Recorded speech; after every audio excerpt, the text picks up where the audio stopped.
ሰላም ሰላም ናይ ፍሪደም ቻናል ተኸታተልቲ ከመይ ኣለኹም? ሰላም ዲኹም? በብዘለኹሞ ሰላም ጥዕና ራህዋ ምስ ኩላትኩም ይኹን እናበልኩ ሓቢርና እናተጓዓዝና ማለት እዩ። ንእሽተይ ደስ ዝበለትኒ ንባብ ኣላ ከንብበልኩም እየ ማለት እዩ። ብዛዕባ ፍቕሪ እያና ጉዕዞ ኢና ዘለና ባይዘወይ ፀልማት እዩና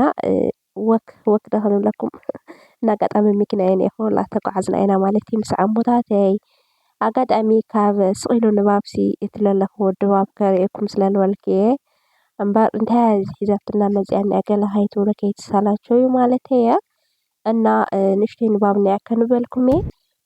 ሓቢርኩም ስምዑ ምሳይ እናተጓዓዝኩም ልባለ ፀልማት ስለዝኾነ እዩ እቲ ቪድዮ ኣይተሓዝለይና ሓንቲ ንባብ ደስ ዝብለትና ማሕበራዊ ሚድያ ተፂሒፋ ስለረኣኽዋ እየ ሒዘልኩም መፂአና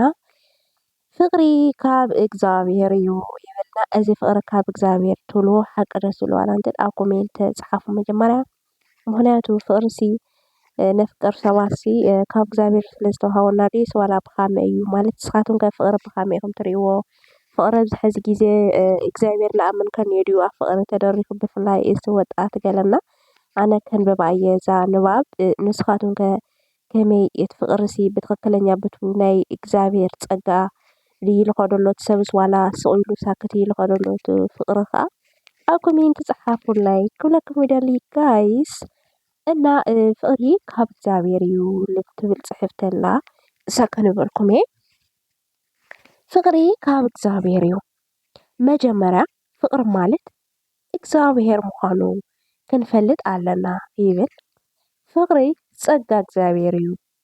ደሊኻ ትገድፎ ደሊኻ ተምፅኦ ኣይኮነን ውህብቶ ናይ ፈጣሪ እዩ ስለዚ ቅድሚ ምፍቃርካ ፀሊ ይብል ማለት እዩ ክልተ ዓይነት ፍቕሪ ኣሎ ንሱ ከዓ ብዓይንን ብልብን እዩ እቲ ብዓይንኻ ተፍቅሮ ግዝያዊ እዩ እቲ ብልብኻ ተፍቅሮ ግን ዘለኣለማዊ እዩ ስለዚ ብልብና እምበር ብዓይንና ኣይነፍቅር ይብልና ትክክለኛ እዚ ኣነ ይተኣማመነሉ እየና ክልተ ዓይነት ፍቕሪ ኣሎ ንሱ ከዓ ብዓይንን ብልብን ብዓይኒ ማለት ከምዚ ሃይነኔታ ግዝያዊ በቃ ብዓይኒ ፍቕሪ ማለት እዩ እቲ ብልብኻ ተፍቅሮ ግን ግዝያዊ ፅባቐ ደጋዊ ምናምን ፅባቐ ለይኽልክሎ ንምባል ኢና ቅድሚ ንስኻ ከምዚ ዝበለ መፃምድቲ እየ ዝደሊ ምባልካ መጀመርያ ንባዕልኻ ከምኡ ክትከውን ኣለካ ይብል እያ መጀመርያ ንባዕልኻ ፈሪሃ እግዚኣብሔር ዘለካ ብውሽጥኻ ብልብኻ ኣፍቅር እምበር ከምኡ ዝበለት ከም ዘይትስእን እዩ ዝምህረና ፅቡቕ ናይ ሓቂ እና መጀመርያ ንባዕልኻ ከምኡ ክትከውን ኣለካ ከተፍቅሮ ወይ ከተፍቅሪ ትኽእል ኢኻ ነገር ግን እቲ ቀንዲ ንዓኻ ዘድልየካ ንፁህ ልቢ እዩ ምክንያቱ ፈጣሪና እውን ንፁሃን ኩኑ እዩ ዝብለና ይብልና ድኽመት ወይ ጌጋ ናይ መፃምድትኻ ክትሽፍን ተዘይክኢልካ ንስኻ ንፍቕሪ ብቑኑዕ ኣይኮንካን ንፍቕሪ ብቑዕ ኣይኮንካን ዝኾነ ይኹን ሚስጥር ናይ መፃምድትኻ ብዘይካ ንስኻ ፈጣሪኻን ካሊእ ክፈልጥ የብሉን ይብልና ኣብዚ ክንደይና ኢና ምክንያቱ ድኽመትና ናይ መፃምድትና ብፍላይ ሰብ ሓዳር ዘለኹም ማለት እዩ ንሕና እኳ ገና ስለዝኾንና ግን ፍቕሪ ድኽመት ወይ ናይ ፍቕረኛኺ ወይ ናይ ፍቕረኛኻ ንስኻን ሓደ ኣምላኽን ጥራሕ ክፈልጦ እዩ ለለዎ ይብልና ኣብዚ ኸ ክንደይና ኢና ደቂ ሰባት ከምኡ ማለት እዩ ከምቲ ሰማይ ብቓል እግዚኣብሔር ደው ኢሉ ዘሎ ሓቀኛ ፍቕሪ እውን ብእምነት እዩ ኣብ ልብኻ ዝነብር ሓቀኛ ኣፍቃሪ ንምርካብ ዘይኮነስ መጀመርያ ንባዕልኻ ሓቀኛ ኣፍቃሪ ምዃን ይብልና ክንደይና ኢና ኣብዚ ድልዋት ልብል ኮሜንት ፃሓፉ ኢኹም ፍፁም ፈጣሪ እምበር ፍፁም ሰብ የለን ናይ ሓቂ ፍፁም ሰብ የለን ኩሉ ወዲ ሰብ ንናይ ባዕሉ ጎደሎ ኣለዎ ስለዚ ናይ መፃምድትኻ ጎደሎ ከምቲ ናትካ ጎደሎ ዘለካ ኣሚንካ ተቐብሎ ይብል ብሓቂ ከምኡ ዘተግበር ሰብ የለን እምበር ተዝትግበር ብጣዕሚ ፅቡቅ ነይሩ ብሓቂ ይብል ኣነ ከምዚ ምስ ተገብር እዩ ሓቀኛ ፍቕሪ ተስተማቕሮ መቐረት ሂወት ኣብ ሓቀኛ ፍቕሪ እዩ ዘሎ ይብልና ቃል ኣምላኽና ከምዚ ይብል ሰበይቲ ንሰብኣይ ከም ክርስቶስ ጌራ ተፍቅሮ ሰብኣይ ከዓ ንሰበይቱ ከም ቤተ ክርስቲያን ገይሩ የፍቅራ ልክዕ ከዓ ከም ክርስቶስ ጌራ ተኽብሮ ምክንያቱ ቤተ ክርስቲያን ንጎይታና መድሓኒትና ኢየሱስ ክርስቶስ ተኣዛዚት እያ ሰበይቲ እውን ንበዓል ገዛ ክትእዘዞን ክተኽብሮን ኣለዋ ይብልና ክንደይናይ ኢኸን ንበዓል ገዛኸን ተኽብራን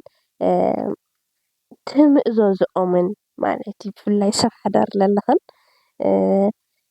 ፅቡቃት ቃላት ተጠቒምካ መግለፂ ሓቀኛ ፍቕሪ ክኸውን ኣይኽእልን ናይ ብሓቂ እዚ እኳ ኣነ ዋላ ኣይስማዕምዐንን ሃመይ ውሽጥኻ ካሊእ ኮይኑሲ ደገኻ ካሊእ መሲልካ በቃ ብቓላት ገለ ከምኡ ዝምዝኑ ሰባት ስለ ዘለዉ እዮምና እዚ ግን ትኽክለኛ ፍቕሪ ክኸውን ኣይኽእልን እዩ እቲ ትኽክለኛ ፍቕሪ ክኸውን ዝኽእል ብቓላት ዘይኮነስ ብተግባር በቃ ብተግባር ብልቢ ብትኽክለኛ ብቐንዕናት ኮይኑ እዩ ትኽክለኛ ፍቃሪ ክበሃል ዝኽእል ማለት እዩ ሓቀኛ ፍቕሪ ብተግባር እምበር ብጥዑም ቃላት ዝነብር ኣይኮነን ይብላ ኣሎ ሓቂ እዩ ምክንያቱ ፈጣሪና ብተግባር እዩ ፍቕሩ ኣርዩና እዩ ዝብል ከምቲ ንስኻ ትደልዮ ትምነዮን ኣፍቃሪ ክረክብ እየ ኢልካ ምሕሳብ ኣቋርፅ ይብል ናይ ሓቂ ማለት ከምቲ ኣነ ዝደልዮ ከምቲ ገለ ከምዚ ንብል ኢና ግን መጨረሻ ግን ኣምላኽ ዝፈቐዶ ተኾይኑ እዩ ዝኸውን ንምባል እዩ እና ፅቡቕ እዩ ብሓቂ